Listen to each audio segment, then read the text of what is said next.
Bonjour à toi, bienvenue à ce message lumière de la famille Myriam Bethléem en ce beau dimanche de septembre. Aujourd'hui, dans l'évangile de la messe, l'Église nous propose une parole de Jésus qui est pleine de lumière pour le monde actuel. Jésus explique à ses disciples comment procéder lorsque quelqu'un offense quelqu'un d'autre. Jésus suggère de commencer par parler à la personne directement. Et si ce dernier n'écoute pas, alors Jésus recommande d'impliquer un petit nombre, une ou deux personnes de confiance.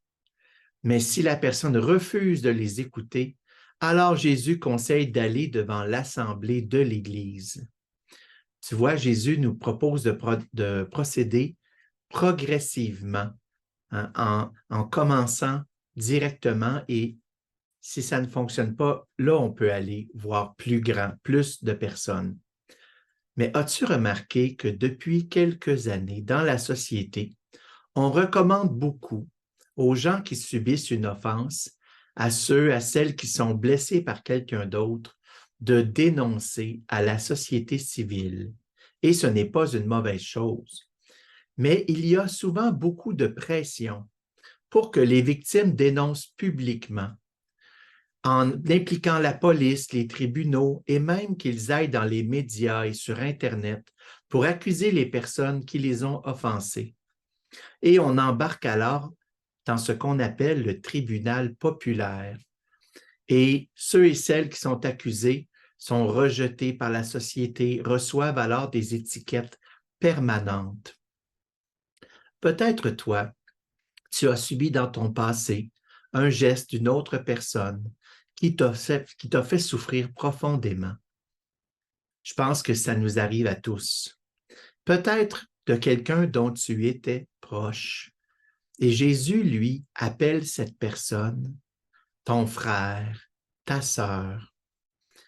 C'est souvent pour ça que ça fait si mal. C'est quand l'offense provient de quelqu'un de confiance.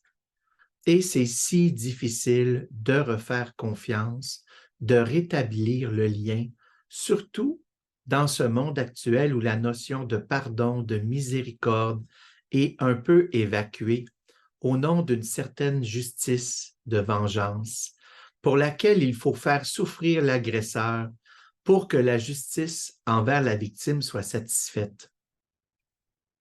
Et quoi faire lorsque cette personne qui nous a offensés ne veut pas écouter? Que faire lorsque ce n'est pas possible d'aller vers celui ou celle qui nous a fait souffrir? C'est là qu'il faut se tourner vers le cœur de Jésus, rempli de miséricorde, d'amour débordant pour tous, y compris ceux qui blessent les autres. Et on lui dit à Jésus, « C'est toi, le Sauveur du monde. » Ce n'est pas moi. Jésus, toi qui as été crucifié entre deux malfaiteurs et qui leur a manifesté la grande bonté du Père jusqu'à causer la conversion de l'un d'eux. Merci Jésus d'intervenir dans le cœur, dans la vie de cette personne qui m'a causé des souffrances. Merci aussi de visiter les peuples en guerre, les couples en conflit, les prisonniers, tous ceux et celles qui ont besoin de vivre une expérience de miséricorde dans leur épreuve de relation. Peut-être qu'un jour, on va avoir l'occasion de faire une rencontre fraternelle avec cette personne, ou bien dans l'éternité, et nous pourrons dire à ce moment-là avec cette frère et cette sœur, notre Père qui es aux cieux, que ton nom soit sanctifié, que ton règne vienne, que ta volonté soit faite sur la terre comme au ciel.